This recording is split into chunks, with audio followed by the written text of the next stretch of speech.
Good morning second year maths.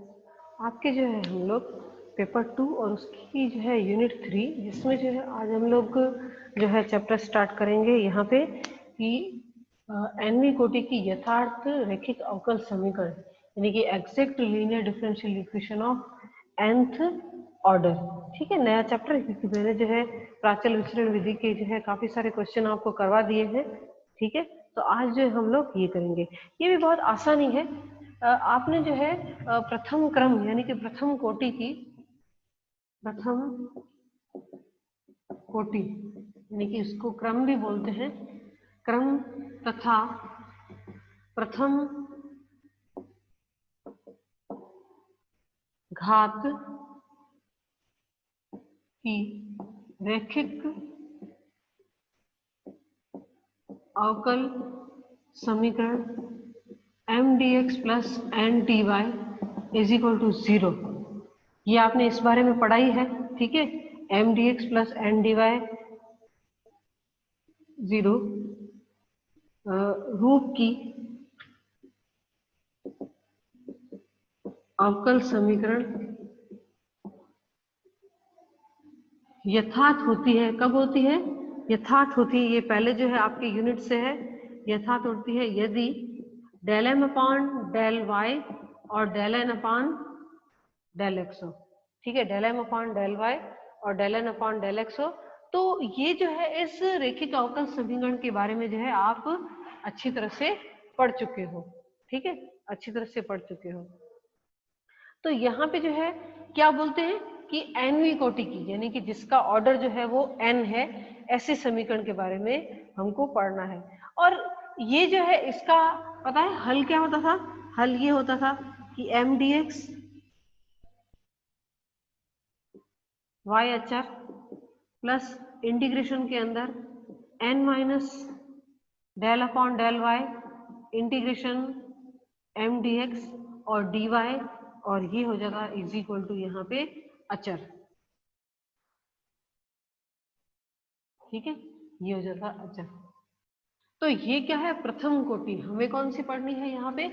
N V कोटि की जो है रैखिक अवकल समीकरण पढ़नी है। इसका कॉन्सेप्ट जो है बहुत ही इजी है। बस एक जो है यहाँ पे एक इम्पोर्टेंट फॉर्मूला जो है आपको याद रखना है और उसके बेस पे जो है हम लोग यहाँ पे उसको सॉल्व करते हैं। यानी करने का तरीका जो है वो इजी भी है और छोटा भी है। ठीक है, तो अब जो है इस बारे में तो आपने पढ़ाई है। ठीक है, इसके जो है काफी सारे तरह के जो है हम लोग अलग अलग तरह की इक्वेशन होती थी, तो उनका हल भी जो है वो क्या होता था, अलग अलग तरह से जो है हमें ज्ञात करना होता था। ठीक है, और यथार्थ नहीं होती थी तो हम लोग क्या करते थे, उसको इंटीग्रेटिंग फैक्टर यानी आईएफ से जो है वो गुणा करते थे। तो ये आपने जो है यहाँ पे पढ़ाई है। अब जो है हम लोग कर रहे हैं कि एनवी कोटि की रैखिक अवकल समीकरण। ठीक है, तो रैखिक अवकल समीकरण जिसको मैं फंक्शन को मैं नाम दूंगी F D N Y D N minus Y D N minus 2y से लेकर यहाँ पे जो है आ जाएगा D Y Y is equal to 5x।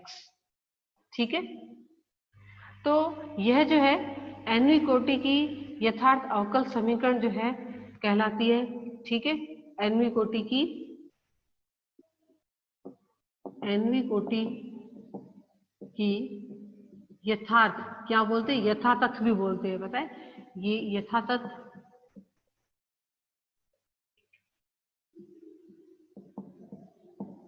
यथातथ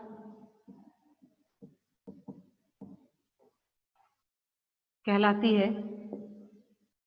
ठीक है, यदि यदि n-1 कोटि की समीकरण कौन सी? f d N minus Y D N minus 2y से लेकर डी वाई वाई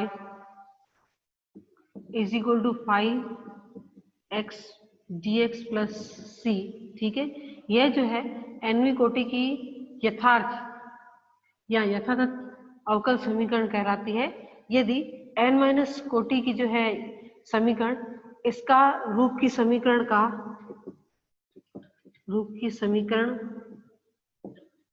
का केवल मात्र अवकलन करने पर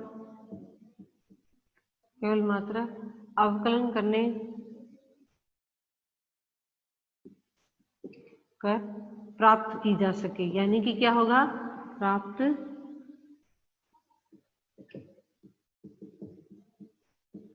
अगर जो है इस समीकरण का मैं डिफरेंशिएशन करूं और डिफरेंशिएशन करने के बाद जो है मुझे ये अवकल समीकरण प्राप्त हो जाती है। ठीक है, सिर्फ डिफरेंशिएशन कर रही हूँ तो पता है क्या है कि डिफरेंशिएशन यहाँ पे जो है इसका अब दोनों ये होगा, इसका अगर इंटीग्रेशन करते हैं तो हमें ये प्राप्त होता है। ठीक है, लेकिन क्या है कि मेरे पास ये इक्वेशन है और इक्वेशन करने इसका जो है डिफरेंशिएशन करूंगी और मुझे जो है ये इक्वेशन जो है वो मिल जाती है, तो वो क्या कहलाती है, यथार्थ अवकल समीकरण कहलाती है। लेकिन हम लोग इस पे नहीं जाएंगे, ये तो क्या है इसकी परिभाषा है जिससे हमें जो है कोई लेना देना नहीं है। हमें क्या है एग्जैक्टली जैसे हमारा del m upon del y और del n upon del x था ना, ऐसी शर्त जो है उससे हमको मतलब है कि अगर कोई समीकरण दी हुई है तो उसको जो है यथार्थ बताना है तो कौन सा प्रतिबंध है, तो उस बारे में विचार करना है। ये तो क्या है कि यथार्थ अवकल समीकरण की जो है परिभाषा है कि इसका डिफरेंशिएशन करने पर हमें जो है ये समीकरण प्राप्त कर, ठीक है, केवल जो है किस तरह से प्राप्त होती है, अवकलन करने के मात्र से ही हमें ये समीकरण जो है प्राप्त हो जाए। ठीक है, तो अब मैं जो है प्रतिबंध लिखूंगी, nवीं कोटि की रैखिक अवकल समीकरण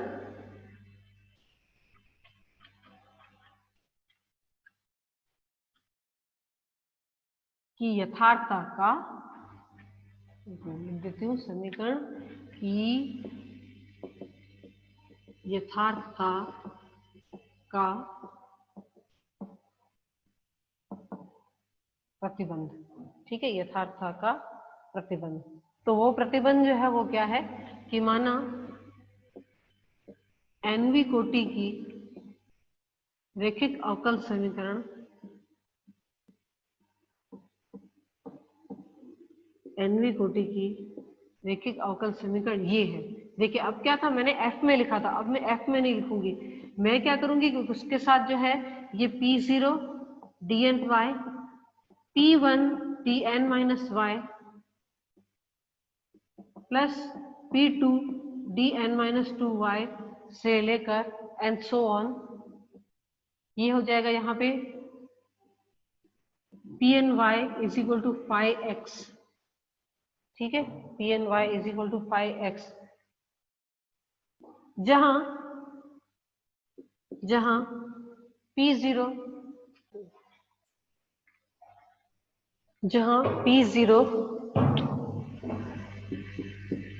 p1 p2 से लेकर pn चर x के फलन है। अब देखिए पहले जो है मैंने क्या लिखा था, उसको f में लिखा था, जिसमें जो है dn y dn minus y dn minus 2y और ये जो है dy और y जो है इस तरह से लिखा था। अब मैं क्या करूंगी कि वो फलन जो है वो कौन सा वाला है, ये फलन जो है माना कि ये वाला है। ठीक है, फलन ये वाला है जहाँ पे p0 p1 p2 से लेकर pn क्या है, ये x के फलन है। अब ये समीकरण जो है कहते हैं कि यथार्थ या यथातथ कहलाती है, यथार्थ या यथातथ कहलाती है यदि अब मैं क्या करूंगी कि ये जो है pn से स्टार्ट करूंगी, कहां से, पीछे से, ये pn से स्टार्ट करूंगी। पहले जो है मैं लिखूंगी pn, फिर pn माइनस 1, pn माइनस 2 से लेकर लास्ट में जो है क्या आ जाएगा p0। ठीक है, p0 जिसको बोलते हैं p0। अब जो है मैं क्या करूंगी कि pn को जो है वो छोड़ दूंगी।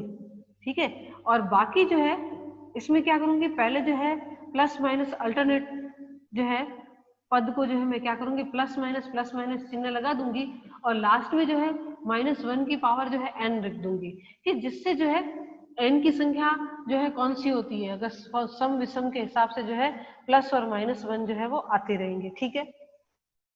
फिर Pn को मैं छोड़ दूंगी, Pn-1 जो है ना उसका मैं एक बार अवकलन करूंगी, Pn-2 जो है उसका मैं 2 बार करूंगी, ठीक है। अगर यहाँ पे जो है एक टर्म Pn-3 भी मैं लिख देती हूँ तो उसका मैं 3 बार अवकलन करूंगी, ठीक है, इसका मैं 3 बार अवकलन करूंगी। और लास्ट में जो है ये जो P0 वाला जो पद है उसका मैं n बार जो है अवकलन करूंगी। और ये करने के बाद जो है इन सबको इस तरह से जो है प्लस माइनस में जो है रखने के बाद और इज इक्वल टू अगर 0 आ जाए, ठीक है, इज इक्वल टू 0 आ जाए तो ये समीकरण जो है यथार्थ कहलाती है, ठीक है। क्या करना है, किस तरह से करना है, सबसे पहले जो है आपको क्या करना है कि यहाँ पे जो है ये Pn से स्टार्ट करना है। कहाँ से शुरुआत करनी है, Pn से स्टार्ट करना है। फिर Pn-1, Pn-2, Pn-3 से लेकर जो है यहाँ पर जो है P0 तक जाना है। फिर जो है अल्टरनेट टर्म पर जो है क्या करें, विपरीत चिन्ह लगाना, जैसे ये प्लस है तो ये माइनस, ये प्लस, ये माइनस से लेकर जो है यहाँ पे जो है प्लस और माइनस 1 की पावर n इस तरह से लिखने हैं। फिर जो है Pn को छोड़ देना है, इसका आकलन नहीं करना है, लेकिन इसके दूसरा टर्म जो है ना n-1, तो 1 है तो एक बार अवकलन, 2 है तो 2 बार अवकलन, 3 है तो 3 बार अवकलन, और यहाँ पे जो है क्या आ जाएगा n-n यानी कि n बार अवकलन, यानी कि ये इसका n बार अवकलन करेंगे। और इज इक्वल टू अगर 0 आ जाए तो इसका जो है क्या होगा, दी हुई समीकरण जो है वो यथार्थ है। अगर इस तरह से समीकरण यथार्थ हो जाती है फिर उसको किस तरह से प्रोसीड करना है वो मैं आपको बताती हूँ। इसके लिए जो है मुझे आपको क्वेश्चन कराना होगा, क्वेश्चन कराने के बाद जो है आपको आइडिया आ जाएगा कि यथार्थ अवकल समीकरण जो है किस प्रकार हल होती है। मेरे पास एक अच्छा जो है एग्जाम्पल है जो 2018 में तो पूछा ही गया था, उससे पहले जो है 2012 में भी पूछा गया है, ठीक है। क्वेश्चन ये है कि 1 + x स्क्वायर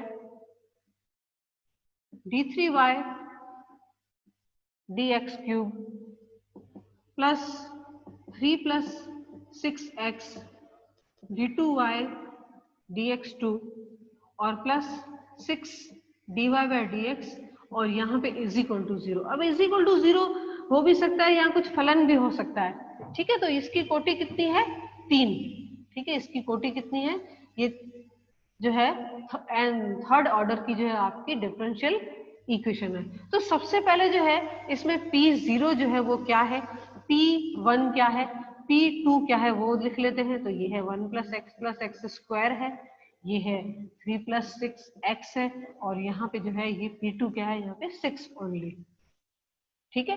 अब जो है हमारी यथार्थता के जो प्रतिबंध है उस हिसाब से मुझे क्या लिखना है कि यहाँ पे जो है जैसे टर्म जो है कौन सा है कि 6 d2y सॉरी 6 dy/dx है, y का पद नहीं है, y का पद नहीं है यानी कि P3 भी आएगा, और P3 इज इक्वल टू क्या है यहाँ पे आपके 0, ठीक है। ये भी लिख लेते हैं क्योंकि यहाँ पे P0 P1 P2 लेकिन y का पद नहीं है, आप जानते हैं ना सिर्फ dy का पद है, y का पद नहीं, तो उसका जो है क्या हो जाएगा P3 इज इक्वल टू 0। तो आपको कहां से स्टार्ट करना है, आपका लास्ट अब कौन सा है, 3 तक है, P3, ये P2, ये P1 और ये P0। फिर क्या करना है कि यहाँ पे जो है माइनस प्लस माइनस इस तरह से चिन्ह लगाने हैं, ठीक है।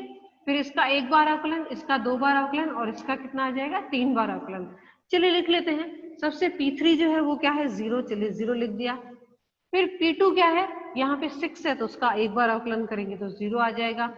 फिर P1 जो है वो क्या है, P1 है आपके 3 + 6x, इसका आप एक बार अवकलन करोगे तो यहाँ पे 6 आएगा, और इसका जो है 2 बार अवकलन करोगे तो 0 आएगा, तो ये 0 आ गया। फिर आपके P0 क्या है, P0 है आपके 1 + x स्क्वायर, इसका एक बार अवकलन करोगे तो आपको मिलेगा 1 + 2x, लेकिन 2 बार अवकलन करोगे तो इस आपको मिलेगा 2, लेकिन जैसे तीसरी बार इसका आप अवकलन करोगे यानी तीसरी बार जैसे डिफरेंशिएशन करोगे तो 0 मिलेगा, तो ये 0 आ गया, यानी ये क्या आ गया कि इज इक्वल टू 0। अब ये जो है प्रतिबंध को जो है संतुष्ट करता है, यानी दी हुई समीकरण क्या है, देयरफॉर दी हुई समीकरण यथार्थ है। ठीक है, दी हुई समीकरण यथार्थ है। तो दी हुई समीकरण, अब जैसे ही हमें मिलता है कि हमारी दी हुई समीकरण जो है यथार्थ है, तो अब जो है इस तरह से करेंगे। तो उसको पदों को लिखना कैसे है, ठीक है, ये तो हो गया। अब जो है नेक्स्ट जो है आपको सॉल्यूशन कैसे देना है मैं आपको बताती हूँ। देखिए सॉल्यूशन ऐसे देना है कि अब ये कितनी, इसका ऑर्डर कितना है 3, ठीक है। तो अब जो है आपको क्या लिखना है d²y, ठीक है। फिर पद हो जाएगा यहाँ पे आपके dy, फिर पद हो जाएगा यहाँ पे y। तो क्या होगा कि अब जो है क्या करोगे आप समाकलन इसका कर रहे हो, ठीक है। इसको जैसे ही सॉल्व करेंगे तो ये जो है ऑर्डर 3 की इक्वेशन है, तो इसका समाकलन करने के बाद आपको कितनी मिलेगी, ऑर्डर 2 की मिलेगी। लेकिन इसके आगे क्या लिखना है, तो आपका जो पहला जो है d2y होगा उसके आगे हमेशा p0 लिखना है, ठीक है। फिर जो है यहाँ पे जब दूसरा पद है उसके साथ जो है आपको ये जो है p0 और ये क्या है d2y के साथ ये क्या है यहाँ पे p1 है, तो ये लिखना है आपको p1 माइनस p0 और एक बार अवकलन, ठीक है। अब जो है आपका जो है dy बाय के साथ क्या है यहाँ पे p2 है, तो आपको स्टार्ट कहाँ से करना है, यहाँ से p2 से स्टार्ट करना है, p2 माइनस p1 और प्लस p0। लेकिन क्या करना है p2 को ऐसे छोड़ देना है, इसका एक बार अवकलन, इसका दो बार अवकलन और साथ में जो है आ जाएगा y और इज इक्वल टू जो है यहाँ पे आ जाएगा c1, क्योंकि समाकलन कर रहे हैं ना हम लोग, तो 0 का क्या हो जाएगा यहाँ पे अचर हो जाएगा, ठीक है। ये हो गया। तो अब जो है p0 की वैल्यू आप यहाँ पे रख दें,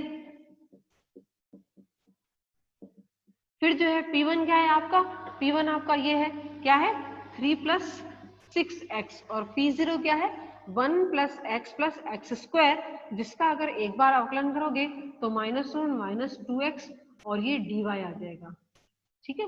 यहाँ पे p2 आपके पास 6 है और p1 की वैल्यू जो है वो ये है, अगर इसका आप अवकलन करोगे p1 का एक बार अवकलन करोगे तो आपको यहाँ पे 6 मिलेगा। फिर जो है p0 जो है वो ये है, तो इसका जो है अगर आप दो बार अवकलन करोगे, एक बार मिलेगा 1 + 2x, ठीक है 1 + 2x और दूसरी बार अवकलन करोगे तो आपको क्या मिलेगा यहाँ पे 2 मिलेगा और ये c1, तो ये आ जाएगा 1 + x + x² d2y और यहाँ पे जो है आपको मिलेगा 2 माइनस ये आ जाएगा 2 + 4x ये dy और 6 चला जाएगा 2y = c1। चलिए फिर से जो है ये आपका p0, ये है मैं अंडरलाइन कर लेते, ये है p0, ये है p1 और यहाँ पे ये है p2। तो चेक करके देखते हैं जो हमें मिली है वो फिर से यथार्थ है कि नहीं। अगर यथार्थ बनती है तो हम लोग जो ये तरीका था ना उसी तरीके से जो है फिर से जो है इसको सॉल्व करेंगे, ठीक है। तो क्या करना है p2 minus p1 plus p0, इसका आएगा डैश और यहाँ पे आएगा डबल डैश। चलिए p2 की वैल्यू जो है कितनी है 2 है, ठीक है। और यहाँ पे जो है p1 कितना है आपका, p1 है 2 + 4x, तो ये हो जाएगा -4 और p0 डबल डैश आप जानते हैं कि क्या मिलता है, यहाँ पे अपन ने कर लिया था ये 2 और देखिए ये 0 आ गया, ये 0 आ गया। यानी दी हुई समीकरण क्या है, यानी कि ये समीकरण जो उपरोक्त समीकरण यथार्थ है, उपरोक्त समीकरण यथार्थ है। तो चलिए अब ये यथार्थ हो गई, यथार्थ हो गई तो इसको फिर से लिखना है। अब ये कितनी डिग्री की है, जो दी हुई समीकरण जो है वो कितनी डिग्री की है, डिग्री 2 की है, ठीक है। यानी कि सेकंड ऑर्डर की है, डिग्री 2 नहीं सेकंड ऑर्डर की है, यानी कि द्वितीय कोटि की रेखिक अवकल समीकरण है। तो यहाँ पे p0 और यहाँ पे क्या आ जाएगा dy, समाकलन कर रहे हैं ना, अब फिर से समाकलन कर रहे हैं तो क्या हो जाएगा, इसका ऑर्डर जो है वो घट जाएगा, ये आ जाएगा dy। और अब यहाँ पे जो है ये y लिखना है, ये dy हो गया, तो अब यहाँ पे y होगा और y के लिए यहाँ पे क्या लिखना है कि p1 minus p0 dash, p1 minus p0 dash. और फिर जो है ये जो यहाँ पे c1 था उसका इंटीग्रेशन करना है और फिर जो है दूसरा कांस्टेंट लिखना है इसके साथ C2। तो यहाँ पे क्या होगा कि आपके कांस्टेंट बढ़ते जाएंगे, जैसे एक बार समाकलन करोगे तो C1 आया, दूसरी बार करोगे तो C2, अब तीसरी बार करेंगे तो देखिए अब तीसरी बार फिर करेंगे हम लोग तो वो आ जाएगा आपके C3। ठीक है, तो चलिए वैल्यू पुट कर लेते हैं। P0 आपका 1 + x स्क्वायर है और ये dy, और P1 की वैल्यू कितनी है 2 + 4x, और P0 क्या है, P0 ये है, इसका एक बार अवकलन करेंगे तो 1 - 2x और ये y, और ये आ जाएगा C1x और ये C2। चलिए इसको सॉल्व कर लेते हैं हम लोग।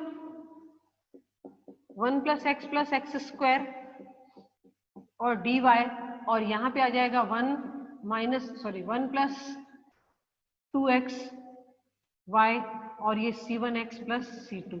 अब इस इक्वेशन में हमारा P0 है वो ये है और आपके P1 जो है वो ये है। ठीक है, तो चलिए फिर से चेक करते हैं दी हुई समीकरण यथार्थ है कि नहीं। तो P1 - P0 और इसका आ जाएगा डैश, तो P1 आपका 1 + 2x है। ठीक है, और माइनस P0 क्या है, ये है, वो भी क्या आ जाएगा, एक बार अवकलन करेंगे तो 1 + 2x आएगा और = 0 आ गया। अब = 0 आ गया यानी कि क्या हो जाएगा, फिर से ये जो है कितनी है, कौन सी है, इसका ऑर्डर कितना है 1 है, तो अब वो भी गया, समाकलन कर लेंगे तो सिर्फ y आएगा, वो भी P0, और यहाँ पे जो है ये C1x और C2x का जो है समाकलन हो जाएगा और नया कांस्टेंट आ जाएगा इसके साथ C3। ठीक है, P0 की वैल्यू 1 + x स्क्वायर लिख देते हैं और ये y, और C1 ये हो जाएगा x²/2, ये C2x और ये हो जाएगा यहाँ पे C3, ये हो जाएगा C3।